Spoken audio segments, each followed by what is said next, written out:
내가 가질 수 있는 것 이상의 것들 욕심냈던 기억은 아마 없으실 테고요. 반대로 없으실 테고 나보처럼 말씀 따라서 순종해서 손해를 보더라도 결단을 해야 됐었던 그런 경험은 분명히 있으실 텐데 그런 솔직하게 인간적인 목사님들의 모습을 좀 나눠주시면 참 좋을 것 같습니다. 제가 이제 그 한 교회 16년 동안 부목사 생활을 했어요. 근데 이 교회는 연차가 되면 분리개척을 했단 말이에요. 근데 이제 이런 게 있었어요. 저는 이제 그 대학교 들어가면서부터 전도사를 시작했고 사역을 시작한 그런 분들도 있는 반면 일반 생활 하시다 사회생활 하시다가 뒤늦게 신학을 하신 분들이 계셨어요. 근데 이제 한 분 한 분 이렇게 나가는데 제 순서가 됐단 말이에요. 근데 목사님이 한번 물어보시는 거예요. 어떻게 할래? 근데 이제 뒤에 보니까 저보다 나이도 많으시고 근데 이제 목사님이 넌지시 얘기를 하시는 거예요. 강 목사는 뭘 해도 될 놈이다.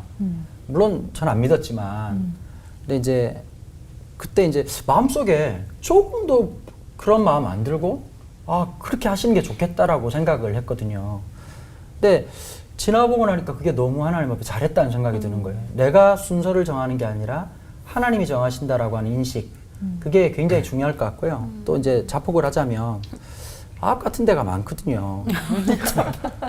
이제 넥타이를 그만 사야 됐다는 생각을 좀 하게 됐습니다.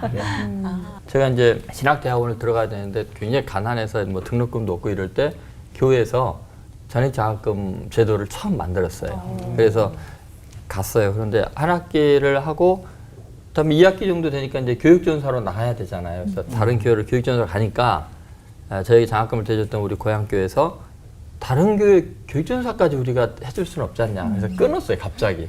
그러니까 갑자기 다음 학기 등록금이 없잖아요. 그런데 신기하게 공부를 그렇게 뭐 잘하지 못했던 제가 그 학기에 거의 기적같이 올해 A가 나왔어요. 마이너스 A도 있고. 근데 그 전후로는 그런 일이 없으니까 뭐 여러분이 과하게 생각하지 마시고. 장학금을 바꿔서 성직장학금을 바꿔서 이제 다음 학기에 등록할 수 있겠구나 생각을 했어요. 그런데 장학생 명단이 좀 늦게 발표가 돼요. 거의 등록금 마감 며칠 전에. 근데 제 명단이 없는 거예요. 없으면 큰일 나거든요. 그런데 어떻게 하겠어요?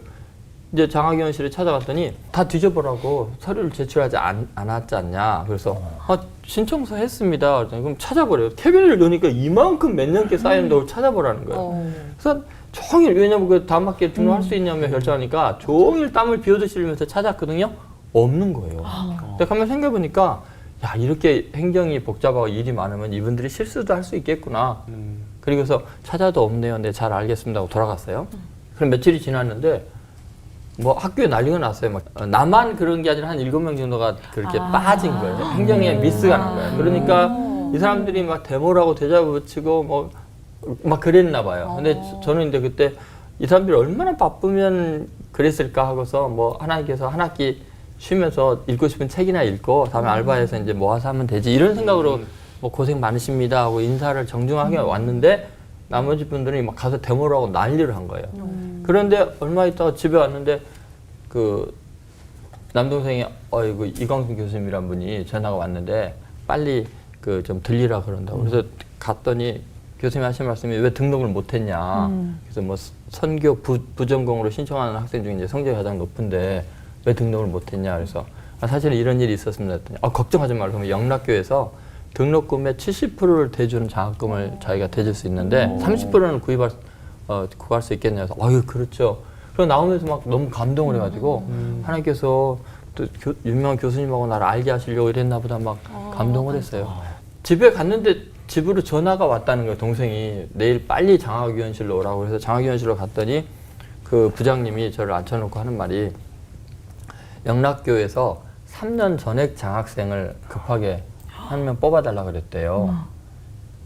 근데 왜 갑자기 그게 연락이 오죠 했더니 그 노인대학에서 하는 건데 노인들이 3년 동안은 그냥 신경 안 쓰고 한번 딱 주고 그냥 잊었다가 3년이 되면 이제 주고 그러는데 이분들이 까먹은 거야. 그러니까 먼저 해야 되는데 신청기가 잊어버려갖고 나중에 생각이 나셔가지고 다 등록 다 끝났는데 빨리 뽑아달라고 그러는데 장학위원들이 이제 회의를 해보니까 그럼 누구를 주냐 그 7명인가 8명이 그 누락이 된대. 그래서 장학위 성적 제일 좋은 사람을 줘야죠. 그랬더니 이제 하는 말이 그때 그 정말 착한 전도사명 있지 않았냐, 전사 같은 전도사.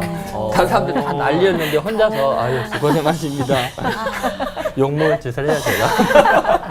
그래서 저를 3년 전액장학금을 주겠다는 거예요. 그래서 70% 주는 걸 빼고 전액장학금을 주겠다는 거예요. 그래서 제가 막 나오면서 가슴이 떨리는 거예요. 미국에서 저를 오랫동안 7년 이상을 저를 위해서 기도하시는 권사님이 오신 거예요. 그래가지고 만나자 그래서 식사하는데 처음 만나자마자 성인철 딱 펴시더니 거기 쪽지를 하나 꺼내갖고 조 전사 하나님께서 그동안 기도하라고 하셔서 기도했는데 7년 전에 나한테 기도 제목 7가지 보내준 거 기억나? 그러시고 기억이 안 나죠. 그랬더니 쪽지를 보여주는 거예요. 그런데 거기에 이제 기도 제목이 있는데 그 중에 한 가지가 뭐였냐면 신대원의 전액 장학금으로 다니게 해주옵소서. 근데 제 실력으로 불가능한데 그걸 써놓은 거예요. 그러니까 그분이 7년 동안 기도한 그 기도의 응답이 그런 과정을 통해서 이루어진 걸 보면서 와, 내가 만약에 그때 이 모든 하나님의 섭리와 은혜가 작용하는데 그때 나도 막 성질 냈으면 이 기도 응답을 못 받았지 않았을까. 하나님 말씀대로 늘 남을 배려하고 자기 손을 감당할 때 하나님께서 가장 좋은 것으로 주시는구나. 사실은 아합 같은 모습이 뭐 없겠죠 그랬는데 없을 리가 있겠나요? 있죠. 아합의 채소밭 제가 그걸 묵상을 도 많이 해봤어요. 왜 두 번밖에 안 나오는 단어가 왜 거기 나왔지? 그걸 왜 채소밭이지? 하필이면 이집트는 물이 많은 곳이니까요. 채소밭이 가능하고 이스라엘은 불가능하거든요. 이 당시는요. 예. 그냥 비의 음만 의존하기 때문에 불가능한 거예요. 근데 그걸 굳이 만들겠다 그런 거예요. 없어도 되는 거예요. 그렇죠? 네. 그리고 이스라엘과 유다 왕들에 대한 기록을 보면 맨 마지막에 아합의 남은 행적과 그의 행함의 모든 일은 뭐 이스라엘 역대지략에 기록되지 않았느냐 이렇게 나와요. 거의 판에 박은 것 같이. 근데 아합은 2단어가 더 들어가요. 그가 건축한 상하궁과 그가 건축한 모든 성읍 이렇게 나와요. 근데 모든 성읍은 또 다른 왕들도 나와요. 그런데 상하궁은 이 사람밖에 안 나와요. 상하궁은 이집트에 이스라엘에 없어요. 이게 페니키아 쪽에서 수입해 오는 거예요. 그러면은 여기서 아합의 잘못은 뭘까? 없어도 되는 것. 그렇죠? 있으면 더 좋아 보이는 것. 맞아요. 요거 있거든요. 네. 우리한테도 늘. 근데 이것을 덜어내야 될지 이거를 채워야 될지 요 경계선이 늘 고민이잖아요. 내가 지금 가지고 있는 것들 물질이건 아니면은 그 무엇이든 간에 이 덜어내야 될 것이 너무 더 차 있는 것은 아닌가. 근데 이것도 부족하게 느껴서 더 채우려고 하는 것은 아닌가. 나봇 흉내내다가 손해본 거 많아요, 목회자들은. 많아요. 일상이고, 이거를 가장 답답해하는 게 아내고. 네, 당신이 왜 결혼했냐고, 그러면 혼자 살지. 그 얘기는 이제는 가족을 생각하고, 우리도 조금은 남아있어야 되는 건 아니냐. 그러니까 나는 손해나는 건 하나님이 갚으신다. 그건 당신 얘기고.